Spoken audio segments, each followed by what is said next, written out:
Hey, and welcome. And today we're going to be talking about the topic of how to compare rent default insurance coverage.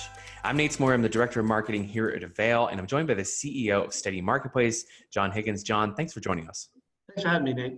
Of course. So let's just jump right into it. Obviously, when you're shopping for any sort of product, especially when it comes to insurance, sometimes it's overwhelming all the details. And, I've been hearing about landlords getting rent default insurance, but really, let's talk through a few of those things. First off, how should I even start shopping for it?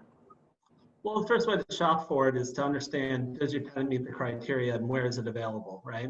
And once you confirm that your tenant meets the qualification criteria by looking at the requirements, then you need to decide, hey, when should my policy start and what type of coverage do I want? In some jurisdictions, like Georgia, you can get a tenant out pretty quick, and so you might not want 6 months of loss rent coverage. But in other jurisdictions, you might want 6 months of loss rent coverage, or if you're a bit more conservative. So it really depends on where you're located and what risk profile you have and what the court system looks like in your underlying jurisdiction.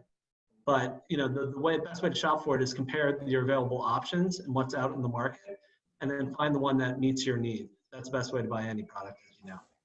Yeah, totally. So what are some of the things, though, I should be looking for from my carrier that, would confirm, hey, I've got a good company I'm going to be working with, and they're also going to be delivering a product that I definitely need?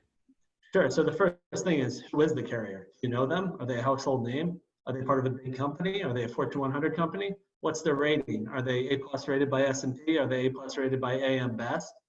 And, are they going to be around to pay claims?